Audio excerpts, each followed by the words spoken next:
Chapitre 20, dans lequel Fix entre directement en relation avec Phileas Fogg.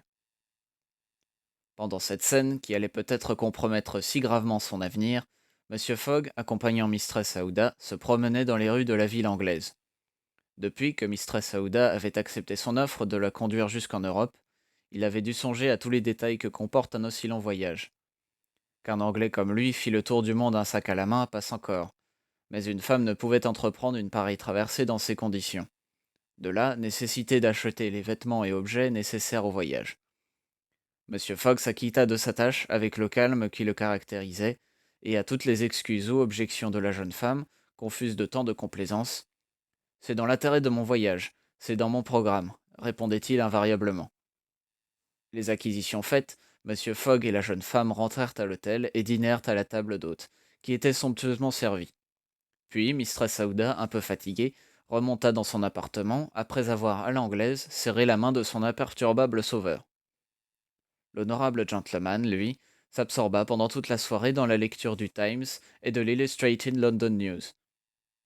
S'il avait été homme à s'étonner de quelque chose, c'eût été de ne point voir apparaître son domestique à l'heure du coucher.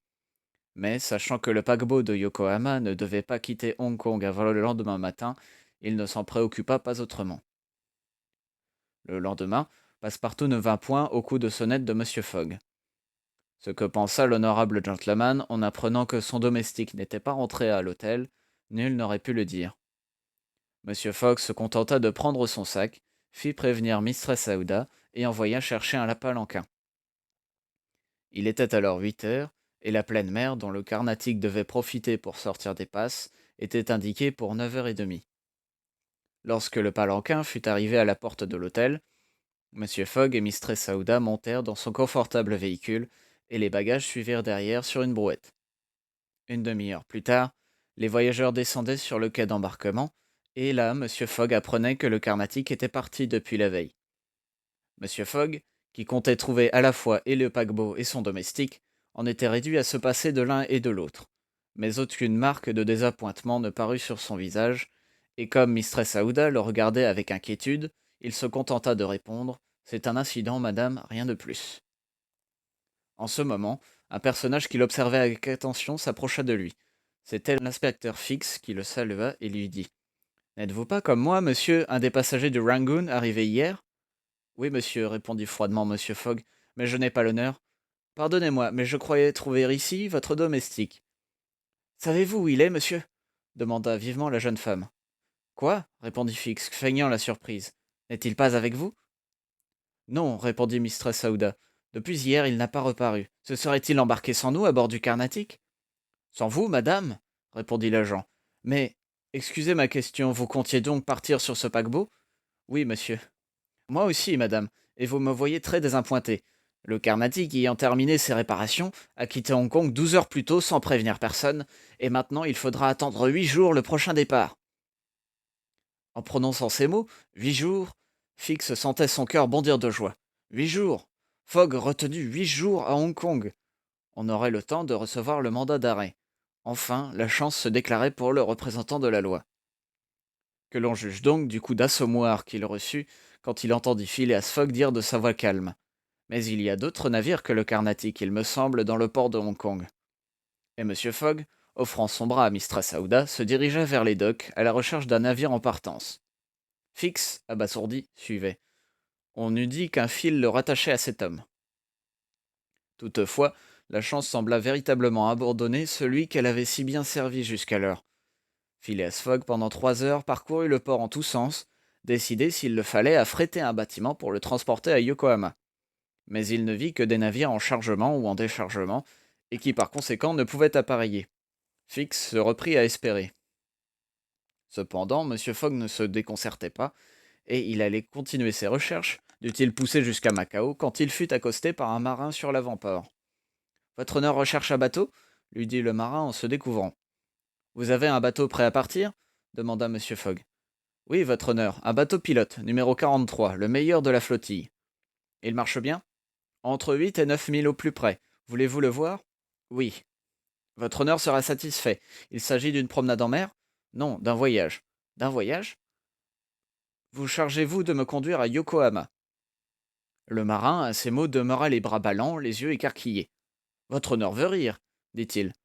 Non, j'ai manqué le départ du Carnatic, et il faut que je sois le 14 au plus tard à Yokohama pour prendre le paquebot de San Francisco.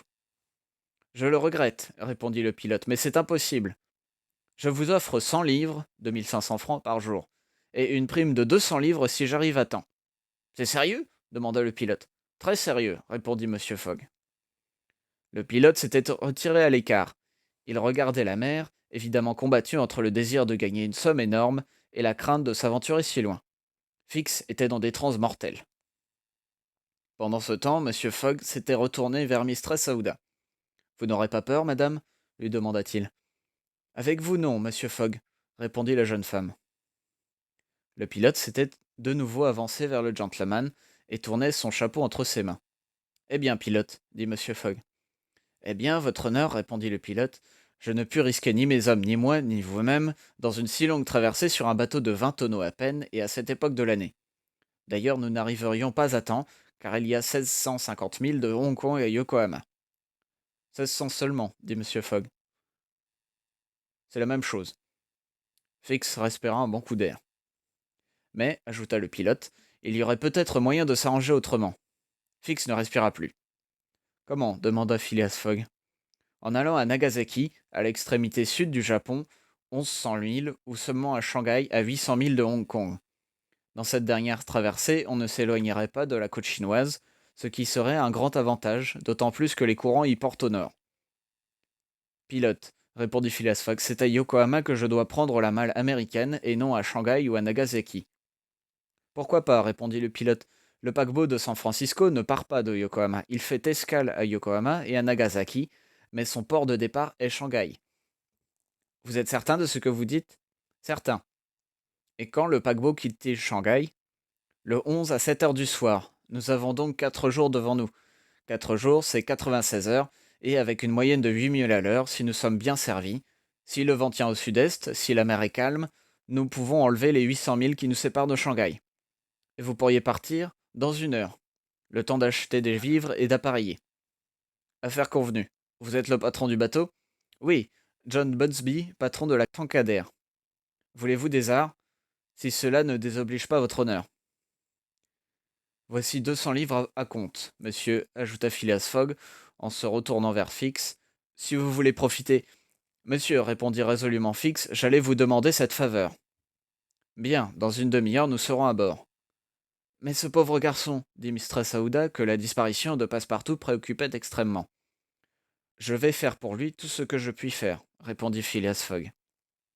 Et tandis que Fix, nerveux, fiévreux, rageant, se rendait au bateau pilote, tous deux se dirigèrent vers le bureau de la police de Hong Kong. Là, Phileas Fogg donna le signalement de Passepartout et laissa une somme suffisante pour le rapatrier. Même formalité fut remplie chez l'agent consulaire français, et le palanquin, après avoir touché à l'hôtel où les bagages furent pris, ramena les voyageurs à l'avant-port. 3 heures sonnaient. Le bateau pilote numéro 43, son équipage à bord, ses vivres embarqués, étaient prêts à appareiller. C'était une charmante petite goélette de 20 tonneaux que la Tankadère, bien passée de l'avant, très dégagée dans ses façons, très allongée dans ses lignes d'eau. On eût dit un yacht de course. Ses cuivres brillants, ses ferrures galvanisées, son pont blanc comme de l'ivoire, indiquaient que le patron John Bunsby s'entendait à la tenir en bon état. Ses deux mâts s'inclinaient un peu sur l'arrière. Elle portait brigantine, misaine, trinquette, foc, flèche, et pouvait gréer une fortune pour le vent arrière. Elle devait merveilleusement marcher, et de fait, elle avait déjà gagné plusieurs prix dans les matchs de bateaux-pilotes. L'équipage de la Tankadère se composait du patron, John Bunsby, et de 4 hommes. C'étaient de ces hardis marins qui par tous les temps s'aventurent à la recherche des navires et connaissent admirablement ces mers. John Bunsby, un homme de 45 ans environ, vigoureux, noir de hâle, le regard vif, la figure énergique, bien d'aplomb, bien à son affaire, eût inspiré confiance aux plus craintifs. Phileas Fogg et Mistress Aouda passèrent à bord. Fix s'y trouvait déjà. Par le capot d'arrière de la goélette, on descendait dans une chambre carrée dont les parois s'évidaient en forme de cadre, au-dessus d'un divan circulaire. Au milieu, une table éclairée par une lampe de roulis. C'était petit mais propre. Je regrette de n'avoir pas mieux à vous offrir, dit M. Fogg à Fix, qui s'inclina sans répondre. L'inspecteur de police éprouvait comme une sorte d'humiliation à profiter ainsi des obligeances du sieur Fogg. À coup sûr, pensait-il, c'est un coquin fort poli, mais c'est un coquin. À 3h10, les voiles furent hissées. Le pavillon d'Angleterre battait à la corne de la goélette. Les passagers étaient assis sur le pont. Monsieur Fogg et Mistress Aouda jetèrent un dernier regard sur le quai, afin de voir si Passepartout n'apparaîtrait pas. Fix n'était pas sans appréhension, car le hasard aurait pu conduire en cet endroit même le malheureux garçon qu'il avait si indignement traité, et alors une explication eût éclaté dont le détective ne se fût pas tiré à son avantage. Mais le Français ne se montra pas, et sans doute l'abrutissant narcotique le tenait encore sous son influence. Enfin, le patron John Bunsby passa au large, et la Tankadère, prenant le vent sous sa brigantine, sa misaine et ses focs, s'élança en bondissant sur les flots.